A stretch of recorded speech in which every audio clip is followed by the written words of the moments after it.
இன்னும் தெளிவா சொல்றாங்க பெருமானார் ஸல்லல்லாஹு அலைஹி வஸல்லம், அல்லாஹ் தன் அடியானுக்கு நல்லது செய்ய நாடி விட்டான் என்று சொன்னால் துன்யாவுல தண்டனை தருவான். துன்யாவுல தண்டிக்கப்படுவதெல்லாம் அங்கே உள்ள தண்டனையோட தப்பிக்கிறது விளங்கிக்கணும். அப்ப இந்த உலகத்திலேயே தண்டனையை விரைவாக தந்து விடுவான். ஒரு அடியானுக்கு அல்லாஹ் கெட்டதை நாடி விட்டான் என்று சொன்னால் அவன் அந்த பாவத்தை தடுத்து நிறுத்தி வைத்துக் கொள்கிறான். ஒரு தண்டனை கொடுக்க மாட்டான். நான் பார்த்துட்டு இருக்கிறோம்ல, அப்படி அக்குரம் பண்றான், மேல போயிட்டு இருக்கானடா, இன்னும் போகுதடா, எங்க ஏறான், 7 மாடி கட்டினானடா, அதை வாங்கிட்டான, இதை வாங்கிட்டானாம்ல, பாதி ஊர் அவனுக்காமல, இத்தனை ஏக்கர் இருக்காமல, தோப்பு தருவாமல, இல்லையா? அதெல்லாம் என்னது? நிதி வாங்க, அங்க சேர்த்து வாங்க போறான்னு அர்த்தம். ஆமா, எல்லாத்தையும் சேர்த்து இங்க ஒண்ணு தண்டிக்க மாட்டேங்கிறானே.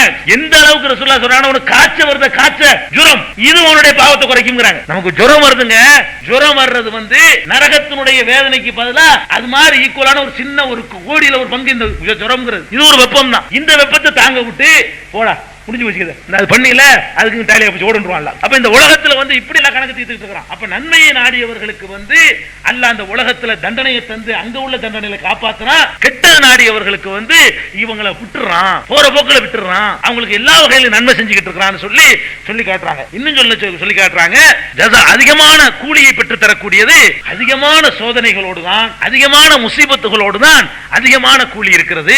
ஒரு சமுதாயத்தை அல்லாஹ் விரும்பினான்னு சொன்னா இபுத்தலாகும், அவர்களை சோதித்து பார்ப்பான். ரசூலுல்லாஹ் சொல்றாங்க, ஃபமன் ரலிய ஃபலஹுரிலா, யார் அதை பொருந்திக் கொள்கிறானோ அவனுக்கு அல்லாஹ்வுடைய பொருத்தம் இருக்கிறது, யார் அதை வந்து பொருந்திக் கொள்ளவில்லையோ அல்லாஹ்வுடைய கோபம் வந்து இருக்கிறது என்று ரசூல் ஸல்லல்லாஹு அலைஹி வஸல்லம் எச்சரிக்கிறாங்க. ரசூலுல்லாஹ் சொல்றாங்க, தீனுக்கு தக்கவாறு, அவன்கிட்ட இருக்கிற தீனுக்கு தக்கவாறு தான் மனிதன் சோதிக்கப்படுகிறான். தீனு நல்ல இறுக்கமா உறுதியாக இருக்குமேயானால் இஸ்தத்த பலாவுஹு, பலாவும் கடுமையாகும். தீனு நல்ல ஸ்ட்ராங்கா இருந்தா பலாயும் கடுமையாகும். இன்கான ஃபீ தீனிஹி ரிக்கத்துன், தீனில வந்து பலமின்மை, மென்மை, அந்த உறுதியற்ற தன்மை இருக்குமையானால் உபுத்துலியாலா ஹஸ்பி தீனிஹி, தீனுக்கு தக்கவாறு சோதிக்கப்படுவான் அப்படின்னு சொல்றாங்க. இப்படியே என்ன செய்யணும், ஃபமா யப்ரஹுல் பலாவு பில் அப்தி, இப்படியே சோதிக்கப்பட்டு பாவமற்றவனாக மறுமை நாளில் வந்து நிற்பான்னு சொல்லி பெருமானார் ஸல்லல்லாஹு அலைஹி வஸல்லம் சொல்லி காட்டுறாங்க. அதனால நம்முடைய ஈமான் உறுதி என்பது இதுகள்ல தான் நம்ம ஜெயிச்சு காட்டணும். சும்மா நேரத்தில் உறுதியா இருந்துடலாம், புயல் அடிக்கும் போது விழாம இருந்து காட்டணும், வெள்ளப்பெருக்கு எடுத்து ஓடும் பொழுது கட்டிடம் விழுந்து விடாம இருந்து காட்டணும், அப்பதான் அஸ்திவாரம் பலமா இருக்கான்னு தெரியும். அப்ப நம்மளை அசைச்சு பார்க்கக்கூடிய இந்த துன்பங்கள் வரும் பொழுதெல்லாம்